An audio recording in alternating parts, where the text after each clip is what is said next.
Hi everyone, आज के इस वीडियो में हमें क्लास 12 के D and F block chapter का next lecture colour formation, magnetic properties and catalytic properties को फुली डिटेल में ख़त्म करने वाले हैं। तो चलिए वीडियो को स्टार्ट कर लेते हैं। तो सबसे पहले हम कलर फॉर्मेशन को स्टार्ट करेंगे। जब भी हम कलर फॉर्मेशन की बात करते हैं तो सबसे पहले major theory CFT crystal field theory हमें याद आती है, क्योंकि इसी के ज़रिए हम कलर फॉर्मेशन को प्रूव करेंगे।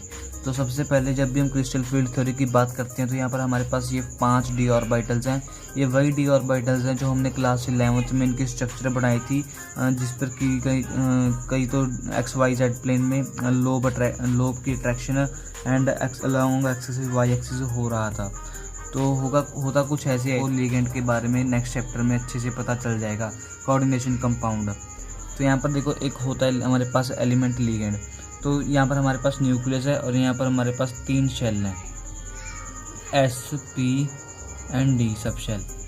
तो यहाँ पर जो ये D वाला सब शेल है ना, यहाँ पर इस जो D वाले 5 ऑर्बिटल पड़े होते हैं और इसके बाहर एक F ऑर्बिटल का शेल भी होता है।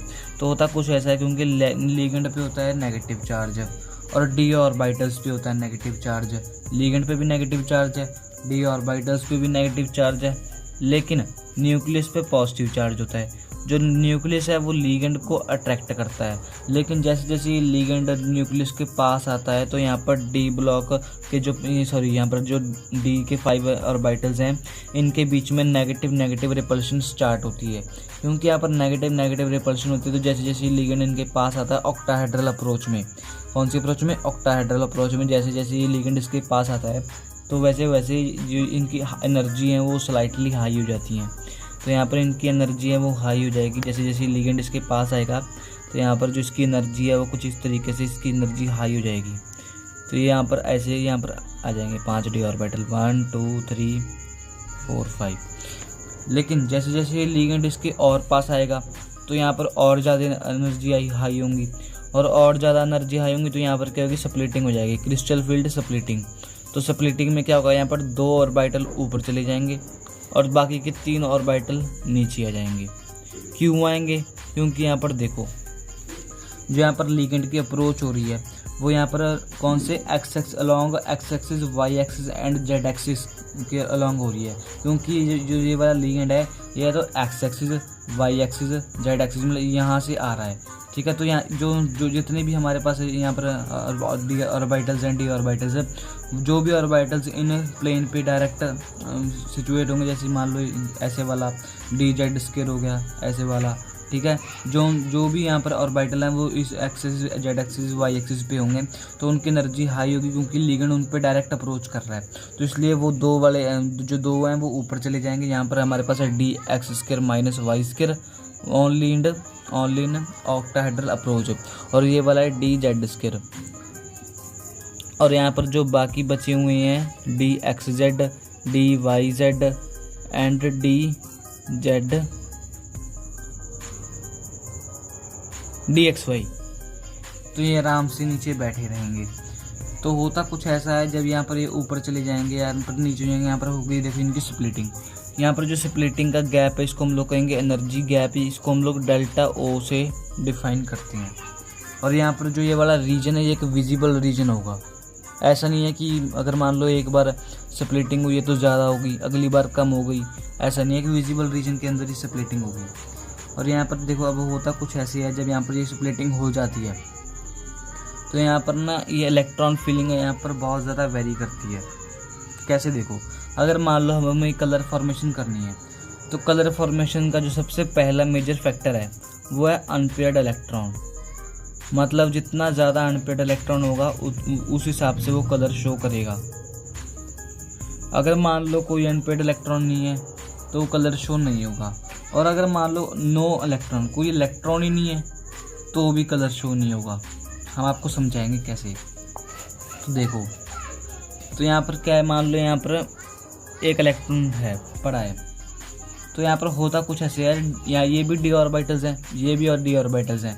तो यहाँ पर जो ये वाला इलेक्ट्रॉन है ये यहाँ पर इसको थोड़ी सी एनर्जी हम प्रोवाइड कर देंगे तो यहाँ पर इसे स्प्लिट होकर यहाँ पर इस वाले बॉक्स में आकर बैठ जाएगा ऊपर वाले में। तो यहाँ पर देखो होता कुछ ऐसे है, क्योंकि ये वाले भी डी ऑर्बिटल्स हैं तो डी, और ये ऊपर वाले भी डी हैं तो डी। यहाँ पर क्या होती है, डी डी ट्रांजिशन होती है, क्योंकि डी ऑर्बिटल से इलेक्ट्रॉन डी ऑर्बिटल वाले सबसेल में ही गया है, ऑर्बिटल में ही गया है। यहाँ पर डी डी ट्रांजिशन होती है। अगर मान लो यहाँ पर कुछ फैक्टर जिससे कि जो कलर है वो शो नहीं होगा। अगर मान लो सबसे जो इसका पहला फैक्टर है जिससे कलर शो नहीं हो सकता है वो ये है कि मान लो फुल्ली पेयर्ड इलेक्ट्रॉन, मतलब नो स्पेस। हम आपको समझेंगे कैसे। अगर मान लो जितनी भी इलेक्ट्रॉन है ये पहले से ही फुल्ली फिल्ड है, पहले से ही फुल्ली फिल्ड है। तो अगर मान लो यहाँ पर कोई इलेक्ट्रॉन है, हमने इसको ऊपर भेजना है, क्योंकि यहाँ पर हमें पता है कि एनर्जी गैप होगा, थोड़ी सी एनर्जी सप्लाई करेंगे ये ऊपर चला जाएगा। जैसे हम इसको एनर्जी सप्लाई करेंगे ये ऊपर जाएगा, लेकिन ऊपर जाकर ये बैठेगा कहाँ पर, क्योंकि सारे के सारे ऑर्बिटल तो पहले से फुली फिल्ड है। तो इसलिए अगर उसको बैठने के लिए जगह ही नहीं मिलेगी वहाँ पर, तो इसलिए वो वाला इलेक्ट्रॉन वहाँ पर कलर शो नहीं कर सकता, क्योंकि वहाँ पर कोई उसको जगह ही नहीं दे रहा है बैठने के लिए। और जो दूसरी मेजर बात है वो ये है कि अगर मान लो यहाँ पर ये आप लोग कहोगे कि ये वाला तीसरा इलेक्ट्रॉन इनके साथ जाकर भी बैठ सकता है। अगर इस इलेक्ट्रॉन ने ऐसा किया तो यहाँ पर जो हमारा पॉली एक्सक्लूजन प्रिंसिपल है जो आप क्लास 11th में पढ़ कर आए हो, वो वाला जो प्रिंसिपल है वो फेल हो जाएगा। उसने कहा था कि एक ऑर्बिटल में दो इलेक्ट्रॉन ही रह सकते हैं, 3 कभी भी नहीं रह सकते। और जो दूसरी है वो ये है कि अगर मान लो कोई इलेक्ट्रॉन ही नहीं है, नो इलेक्ट्रॉन,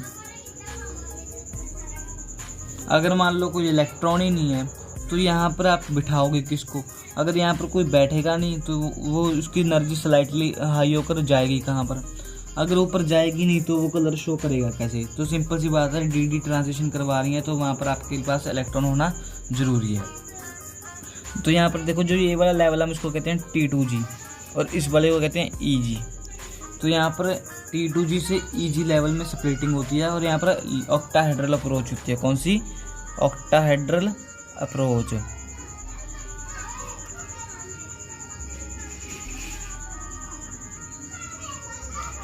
और यहाँ पर मेजर जो फंक्शन है जिसके ज़रिए लिगेंड इस पर अटैक करता है वो ये है कि इसका जो साइज़ है लिगेंड का वो बहुत ही ज़्यादा स्मॉल होता है और हाई चार्ज डेंसिटी होती है।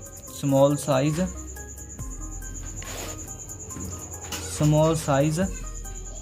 And high charge density. इसकी वजह से ये जो लिगेंड है ये इजीली ऑक्टाहेड्रल अप्रोच कर लेता है। तो यहाँ पर और भी बहुत ज़्यादा चांस हैं, मैं आपको बताता हूँ एक एक करके कैसे। कि अगर मान लो कोई लिगेंड है, हमने लिगेंड चेंज कर दिया, यहाँ पर कोई लिगेंड था पहले, ऑक्टाहेड्रल अप्रोच हुई, हमने मान लो लिगेंड चेंज कर दिया। अगर मान लो लिगेंड चेंज कर दिया तो उसकी ऑक्टाहेड्रल अप्रोच चेंज होगी, अप्रोच चेंज होगी तो उसकी वेवलेंथ चेंज होगी, वेवलेंथ चेंज होगी तो क्रिस्टल फील्ड स्प्लिटिंग CFSC ये चेंज होगी। अगर क्रिस्टल फील्ड स्प्लिटिंग चेंज होगी तो कलर है उसका वो भी चेंज होगा, कलर गेट चेंज। अब देखो यहाँ पर हम लोग इलेक्ट्रॉन की फिलिंग कैसे करेंगे ऑक्टाहेड्रल अप्रोच में। तो सबसे पहले जो इलेक्ट्रॉन है वो हमारा जाएगा यहाँ पर इस वाले सब शेल में, दूसरा इलेक्ट्रॉन यहाँ पर आएगा। आपको समझा दूँ, यहाँ पर देखो सबसे पहला इलेक्ट्रॉन यहाँ पर जाएगा, दूसरा यहाँ पर आएगा, तीसरा यहाँ पर आएगा। अब मान लो चौथा इलेक्ट्रॉन आया तो चौथा इलेक्ट्रॉन इस पिन में कुछ ऐसे जाएगा, पांचवा ऐसे जाएगा, जो छठा इलेक्ट्रॉन है वो यहाँ पर जाएगा। अगर मान लो कोई सातवां इलेक्ट्रॉन आ गया 7th, तो वो कहाँ जाएगा? तो उसके लिए यहाँ पर ऊपर जगह मिलेगी तो वो यहाँ पर जाएगा, 8th वाला यहाँ पर जाएगा, और जो 9th वाला है वो यहाँ पर, और 10th वाला यहाँ पर। और कोई मान लो 11th 11वां इलेक्ट्रॉन आ गया तो उसको तो जगह ही नहीं मिलेगी, क्योंकि यहाँ पर पहले से ऑर्बिटल फुली फिल्ड हो गए हैं। तो यही था हमारा basic overview about colour formation. तो नेक्स्ट जो हमारा टॉपिक है वो है मैग्नेटिक प्रॉपर्टीज़। तो चलिए इसको डिस्कस कर लेते हैं। Magnetic properties. तो यहाँ पर हमारे पास बेसिकली 2 मैग्नेटिक प्रॉपर्टीज़ हैं। सबसे पहला पैरामैग्नेटिक,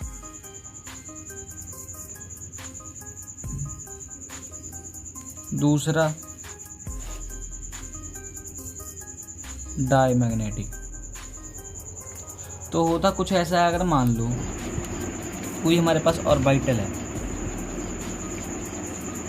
इसमें कोई भी अनपेड इलेक्ट्रॉन है कोई भी, मान लो ये वाला एक इलेक्ट्रॉन है तो इसको हम लोग पैरामैग्नेटिक कहेंगे, अनपेड इलेक्ट्रॉन बचना चाहिए। अगर मान लो 2 इलेक्ट्रॉन है तो भी पैरामैग्नेटिक है, अगर मान लो 3 है तो भी पैरामैग्नेटिक है। अगर मान लो यहाँ पर इसको ट्वाइस कर दिया तो यहाँ पर अभी भी 2 अनपेड इलेक्ट्रॉन हैं तो इसलिए ये पैरामैग्नेटिक है।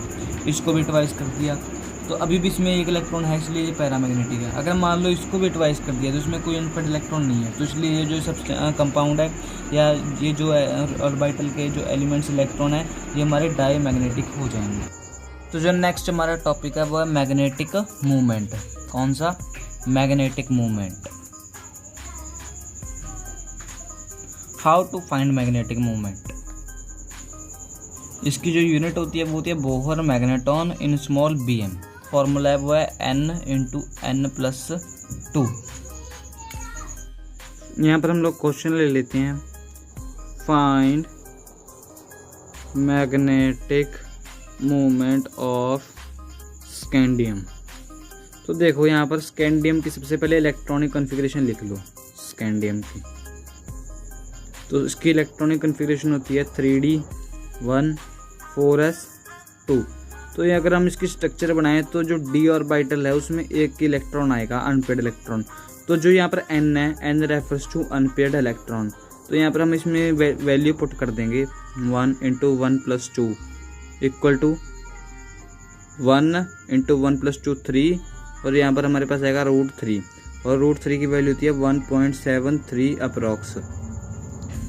तो ये हमारा आ गया बोहर मैग्नेटॉन। हम आपको यूनिट ज़रूर लिखनी है बोहर मैग्नेटॉन।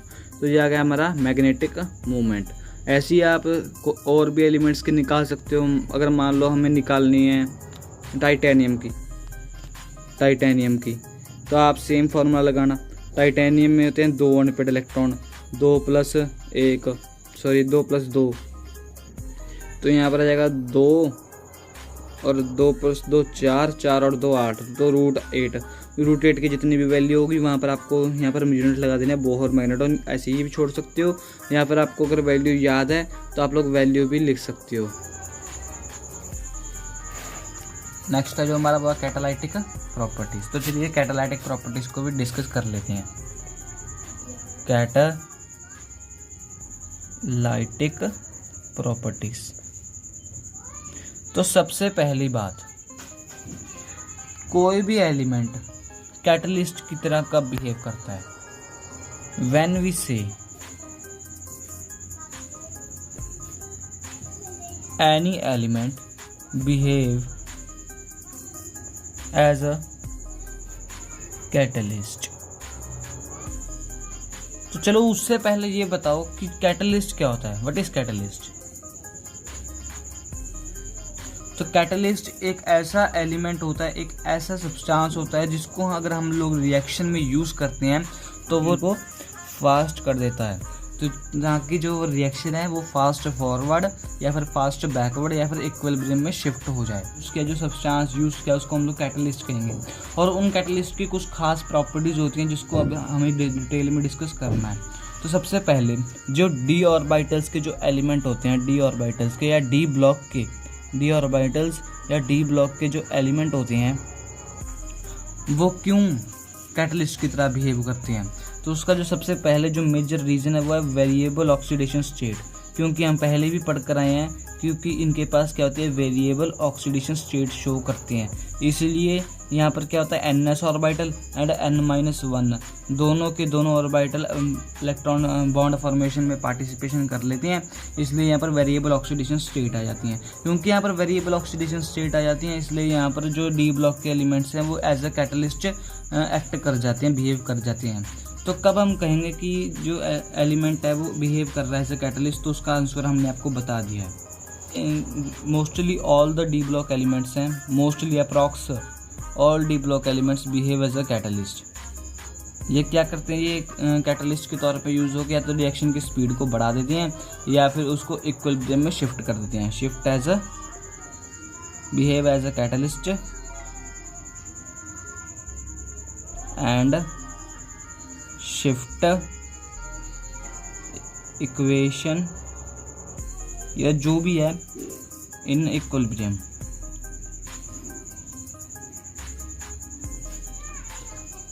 यही था हमारा आज का वीडियो। उम्मीद है आपको वीडियो समझ में आ गया होगा। अगर आपको हमारी वीडियो से कुछ भी सीखने को मिला हो तो वीडियो को एक लाइक कर देना।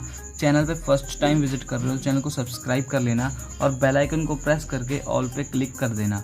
तो मिलते हैं हम लोग आपसे अपने अगले वीडियो में, तब तक के लिए गुड बाय।